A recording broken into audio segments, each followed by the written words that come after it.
Hello everyone, it's Mafalda and welcome back to my channel, and today I'm going to be talking about the 10 best books that I read in 2023. And before that, I'm going to show you some stats from my reading year as well. I do this every year and I always love to compare the stats from each year and see how they've changed. So let's get started. So this year I managed to read 74 books, and actually my Goodreads reading goal was 75 books and I was just one book short. So I ended up changing it to 74 so I can hit the milestone.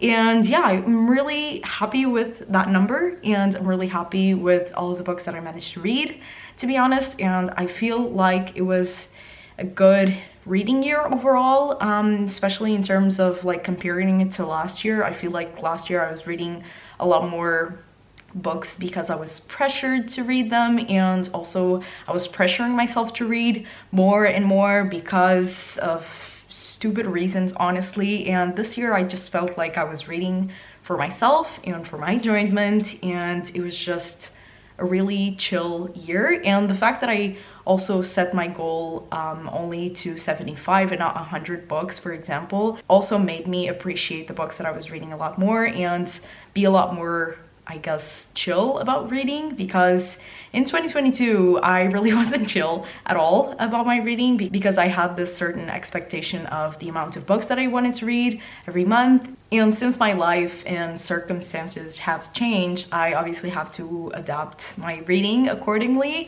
So it only makes sense, but I think it only sunk in this year. So yeah, 74 books is a great number. I'm really happy with that number, and I feel like I'm a lot more chill with my reading. Now going into more specific stats, I'm gonna try and include the graphic here.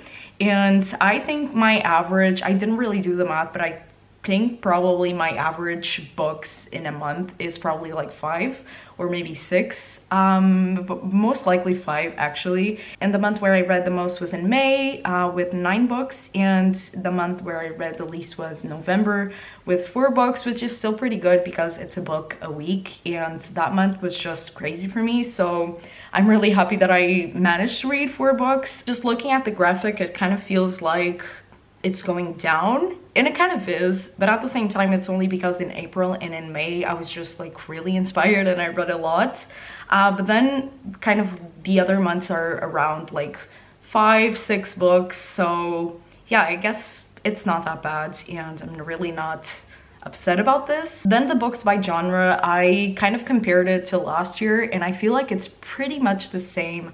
I read a lot of contemporary literary fiction and nonfiction. I feel like maybe I read a little bit more nonfiction this year, but honestly this didn't surprise me at all. Then I have a couple of romance, a couple of fantasy, a couple of mysteries and thrillers and historicals, and I feel like this is a pretty good mix, and honestly this doesn't surprise me at all. Then the format of books read was something that surprised me, but this was something that I really wanted to work more on this year, and I read a lot more physical books than audiobooks, especially compared to last year. I feel like last year was pretty 50-50 between physical and audiobooks, and this year I read 62% physical books and 30% audiobooks. And first of all, I do want to start reading more physical books because I want to tackle my TBR. Right now it's not that bad, but I still need to read more books from there. So I'm happy about that. And also something that I did a lot last year and in 2021 was that I was picking up a lot of audiobooks just to keep up with my Goodreads goal and to read more and more and more. And this year was just like, I feel like listening to an audiobook, so I'm gonna listen to an audiobook. And I'm not gonna listen to audiobooks just to read more books, and I'm only going to actually listen to audiobooks that I really want to read. So this makes sense with this stat. Then the intended audience is also something that I found very interesting because I looked at my stat from 2021 and 2022, and my adult books have just been growing and growing every year. I'm reading a lot more adult books than ever before. I think In 2021, it was pretty 50-50 between YA and middle grade and adult books. And then last year, I think it was 75 adult books, 75%, and 25% of YA in middle grade. And now this year, it's closer to 80% of adult books and the rest YA in middle grade. And I think this is also a very interesting stat because it kind of reflects on the amount of books that I'm reading every year, because generally speaking, YA books are a lot easier to read, and the fact that I'm reading less YA books means that I'm reading less books in general, because adult books take me longer to read,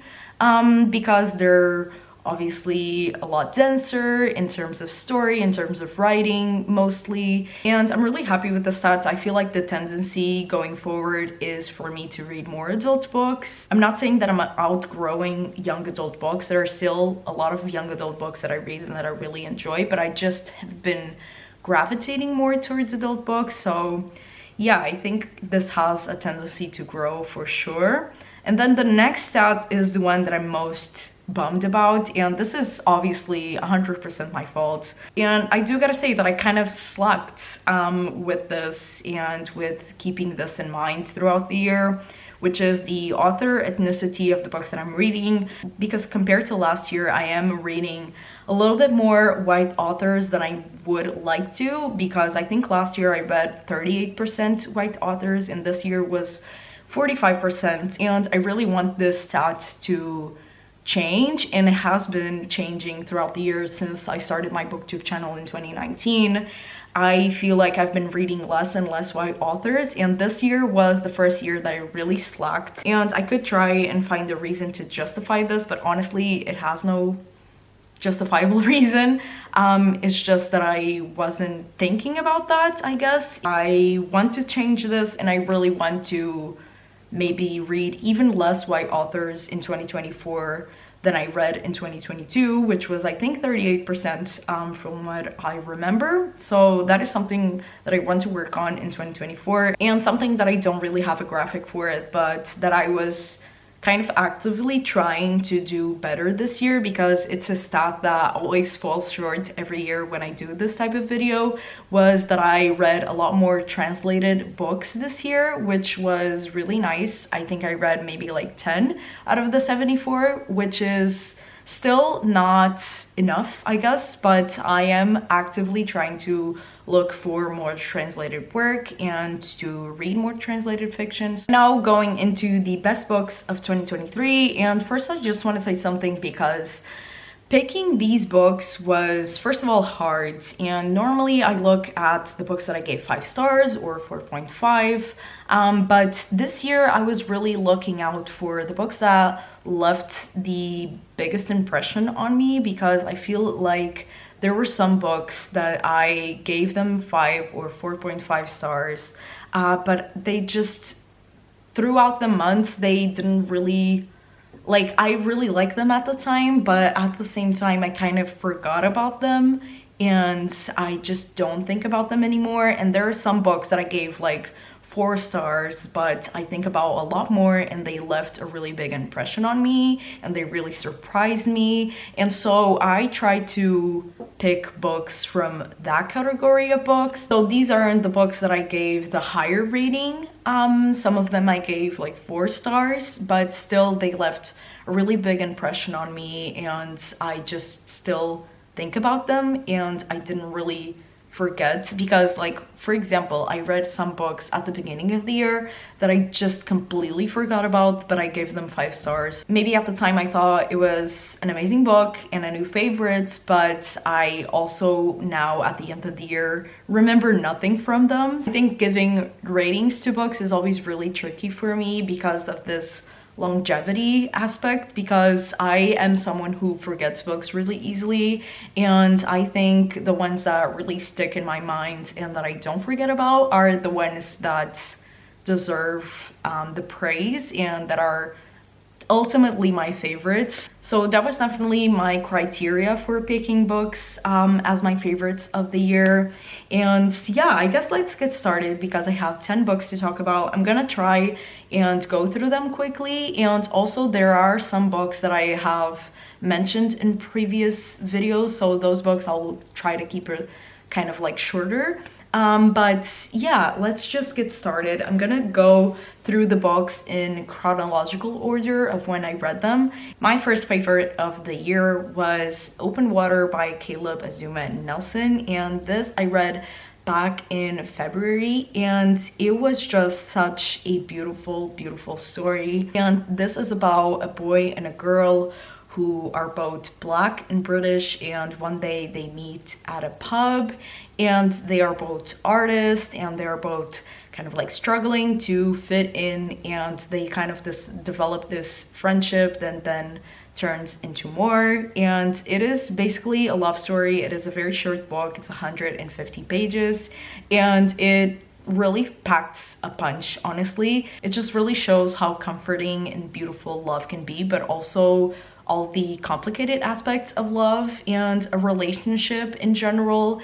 And I loved the writing of the book. I think that's what really sold it for me. I was so entranced by the writing, I really couldn't stop reading, and also the characters and the story are really interesting, but the writing is just amazing, honestly, and I really want to read more stuff by this author. I know he has another book out, I think it came out this year actually, and I really want to read that one. It was just one of those books where every few sentences I was just underlining something because the writing was so beautiful and everything was so quotable, but at the same time it's not one of those books where it has a lot of beautiful flowery writing but then the content of the book is kind of lackluster. I felt like it was a really good mix, so that was definitely one of my standouts from this year. My next favorite was Butts, A Backstory by Heather Radke, and this is a nonfiction book about butts, literally as the title implies. And I've already mentioned this book, I feel like, either on my recent reads or my mid-year book freakout tag, so I'll try to link it up here. But I just absolutely love this book. I feel like this book validated a lot of stuff for me. I have a really complicated relationship with my body, and this book just made me feel very seen, honestly, and it was just so informative. It's literally a book about something so niche, but I feel like the research was really well done. And I listened to the audiobook of this, and I really liked my experience with the audiobook, and it was just something that I honestly picked up on a whim, and I really wasn't expecting anything from it. I thought it was a funny concept, a book about butts and the history of butts and how butts have kind of affected society throughout the years, and it just resonated so much with me. I really wasn't expecting that experience to happen with that book, but I just felt very seen, understood, and I love when books make me feel like that, obviously. So it was a really nice experience. I really want to get also a copy for myself because I feel like it's a book that I would like to maybe reread in the future. So yeah, this was a book that I really wasn't expecting, kind of came out of nowhere, and it became one of my favorites, honestly. Now, another book that I listened to on audiobook and that I also want to get a physical copy for myself is Finding Me by Viola Davis. This is also another non-fiction, but this is a memoir, and it's about Viola Davis's life, obviously. And I also already mentioned this book on my mid-year book freakout tag because in the middle of the year, this was probably my favorite book of the year, and it probably maybe still is if I really think about it, and if I had to pick one from these 10 books, maybe I would pick this one. This book was just so powerful, and the audiobook was great because it was narrated by Viola Davis, and I feel like it gave me a new perspective on her. I'm probably gonna do a whole video just on memoirs and kind of ranking memoirs because I love reading, especially celebrity memoirs, to kind of get more insight into these people that I see on TV. And this is probably up there with like my favorite memoirs ever. It was just so amazing and powerful, and Viola Davis is like a force of nature. And I was just amazed, honestly. And yeah, if I had to pick, maybe it is my favorite book of the year. And I talked a little bit more about this book on my mid-year book freak out tag, so if you want to check that out, I will leave it in the links. Next up on my favorite books of the year is Swimming in the Dark by Thomas Jodorowsky. I also mentioned this book on my mid-year book freak out tag. A lot of these books have already been mentioned on some videos, and this one was my biggest surprise of the year so far when I did this back in June or July, I think. And it was just a surprise because I really was expecting this book to be really boring, but I was just so surprised by this book because it was so captivating and I couldn't stop reading. And this is a pretty short read, but I think I read it in like a day and a half because I just couldn't stop. And this is set in Poland in the 1980s, and it is about two boys falling in love over a summer, but then obviously because of the country that they're in and their circumstances around them, they can't be together. This is kind of like Call Me by Your Name, but a different kind of version, maybe even a better version. I've never read the book, but I haven't heard a lot of positive things, and I've seen the movie and it wasn't really my cup of tea. I feel like this is, yeah, a better version of Call Me by Your Name. And it was just so interesting because I looked at this and I thought it would be really boring, but it really wasn't, and I flew through it, and the writing was great and the story was so interesting. I really liked the characters and how the story progressed and how it ended as well. And yeah, it was just a really surprising read because I really was expecting something from it, but then I took something completely different out of it. So yeah, another favorite. Next up we have another memoir. I did read a lot of memoirs this year that I loved, honestly. Not only Finding Me, but I also read Page Boy by Elliot Page and also The Woman in Me by Britney Spears, and those were real standouts for me, but I was already expecting them to be amazing, you know. I already knew both of those people, and I was already really excited to hear about their stories and their journey, so I already knew I was going to like it. But then I read another memoir that I really wasn't expecting to love so much, and it was definitely one of my favorite memoirs of the year, and it was Down the Drain by Julia Fox. First of all, I didn't really know a lot about Julia Fox. I have seen Uncut Gems and I knew her memes that were floating the internet for the past couple of years, so I knew her a little bit, but I just didn't know her whole story before Uncut Gems especially. And so it was really interesting to hear about her life because her life has been a crazy journey, and she goes really deep into a lot of experiences and trauma that she suffered in her life, and she's very raw all throughout the memoir. And I listened to the audiobook of this as well and kind of realizing that most of my favorite books of the years were audiobooks, and I did not do that on purpose at all. And so having her read the memoir was already really captivating, but the way that the story was told and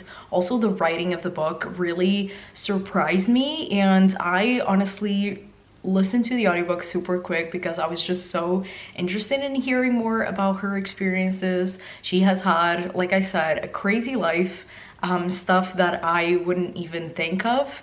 And it was just really interesting to hear from her perspective. I really wasn't expecting to like it so much, but I really thought that it was really well executed, and also the writing was great. So honestly, I have no complaints. Please listen to Down the Drain. I think you're not gonna regret it at all. It almost kind of reads like a fiction book because the stories that she tells are so out of this world that it's just like, what the hell, what is your life? But yeah, super entertaining, super funny, sad as well at parts, and I think it's just a really raw memoir. And also after I finished the audiobook, I was so entertained by Julia Fox that I saw a bunch of her interviews of her promoting the book, and it just made me like her that much more. I didn't really have an opinion of her before reading the audiobook, but after listening to it, I was just so impressed by her. She's so authentically her, and I love that. So yeah, highly recommend this memoir. My next favorite is probably a book that is on a lot of people's favorites lists of the year as well, and it is Yellowface by R.F. Kuang. And this book is a fiction book, and it follows two kind of friends, I would say. One is called June and the other one is called Athena, and they were both students at Yale, and they graduated and they want to be publishing authors, and they both publish books, but Athena's book is a lot more successful than June's, and they continue to be kind of friends, but June is obviously a little bit jealous of Athena's success, and when they're together and Athena unfortunately dies, and June is with her, and she gets her hands on Athena's manuscript that still hadn't been published and hadn't been shown to anyone, and she decides to steal that manuscript and publish it as her own work. And what makes these characters even more complicated is that Athena is Asian American and June is white, and June thinks she doesn't have any success because she is white, and the manuscript that June steals from Athena has a lot of Asian references and characters and a lot of history as well. So June publishes a book that is not her own, and also that is not her story to tell. When I first heard this plot before the book came out, I was just immediately interested, not only because I already know R.F. Kuang and her writing ability, I already knew she was a really good writer, but also because the story just sounds so good and so juicy, and it really was, honestly. This book obviously deals with a lot of really important topics, especially in the publishing world, and I just love how they were presented to us, because we were constantly in the mind of a really unlikable character, and that was really uncomfortable to just see the topics through her eyes and through the eyes of a really unreliable narrator and someone who is so shitty. I think this was a really clever way to talk about diversity and appropriation and ownership and the publishing world. I think it was really well done. It's a really well executed book. The plot is really interesting. I did dislike the ending, and there were some other things that I was kind of maybe uncomfortable about, and I go to a lot more depth about those issues in our live show that we did here on my channel, so if you want to check that out, I'll put that in the cards right here. But even with those minor details that I wasn't too happy about with the book, I still overall I thought it was a great experience. I love reading it. The writing is amazing, but honestly what really sells it for me is just the whole plot of the book. I think is genius. So yeah, I really enjoyed this book. Next up is a horror book, which I never thought I would include in a favorites video, but this one just really was great, and it is I'm Thinking of Ending Things by Ian Reid.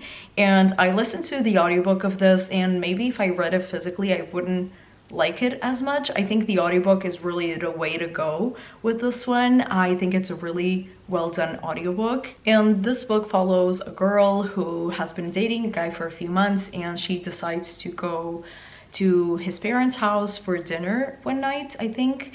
And yeah, that's all I'm gonna say, honestly. I'm just gonna say that weird things start to happen and you kind of understand why at the end.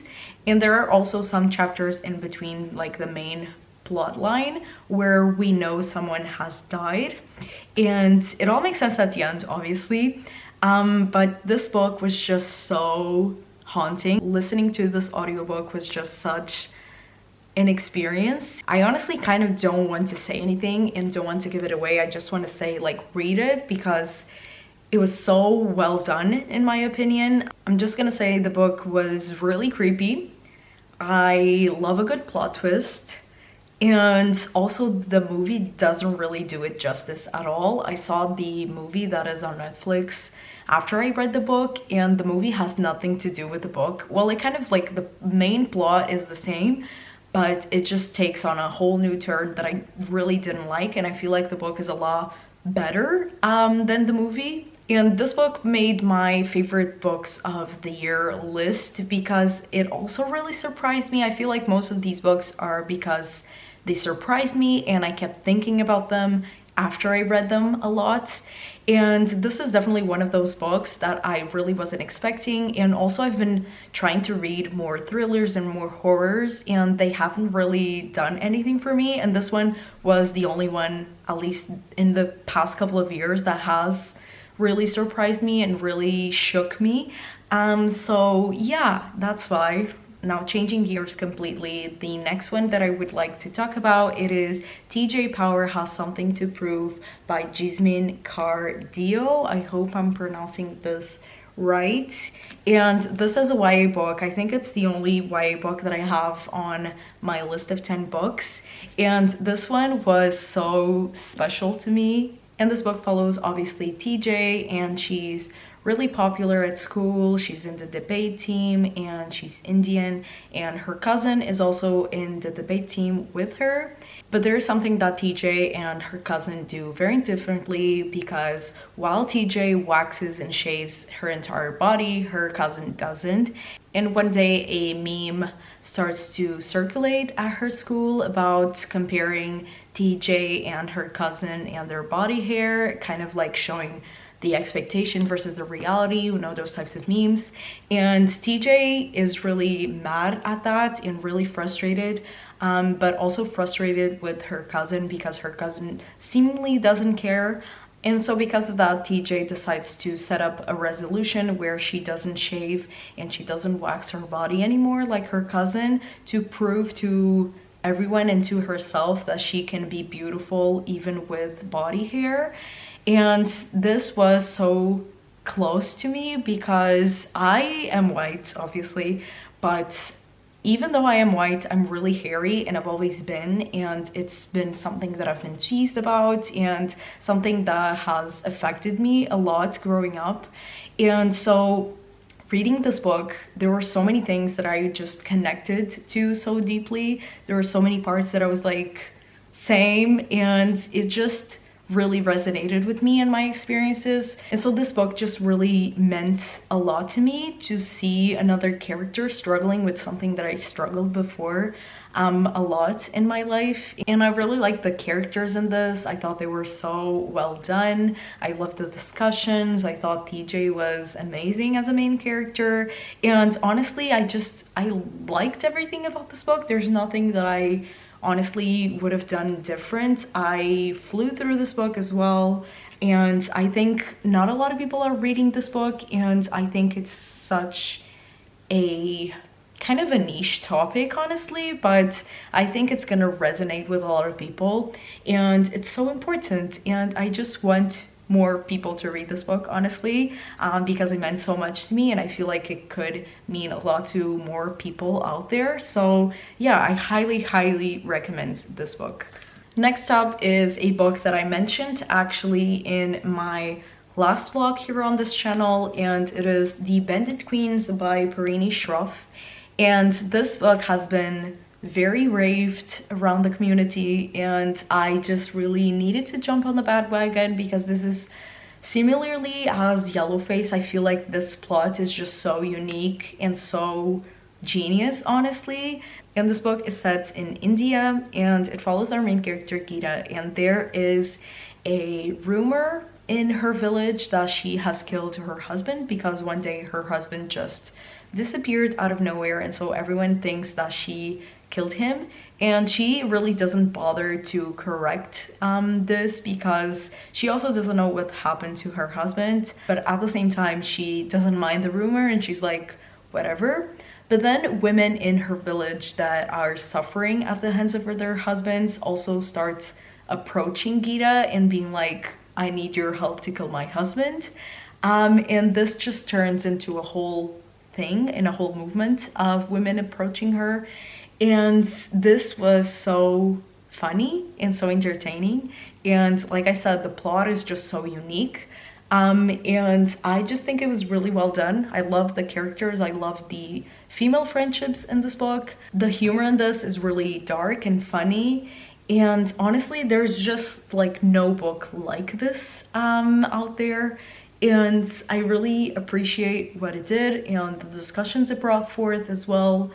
And yeah, it was just really entertaining, great book. I've been thinking about it since I read this book. I've been thinking about it a lot, and I will recommend this book to a number of people. I just know it because it's such a likable book, an entertaining book. I feel like anyone would take something out of it. And now the last book that I would like to mention is actually one of the last books that I read this year, and this was such a surprise because I really wasn't expecting to like it as much as I did.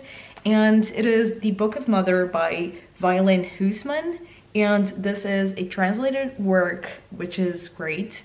And I actually started reading it physically, but I felt like the audiobook was better than reading it physically because the dialogue doesn't have quotation marks and it is kind of like embedded in the book. Like there's no like separation between like prose and dialogue, if I'm making any sense.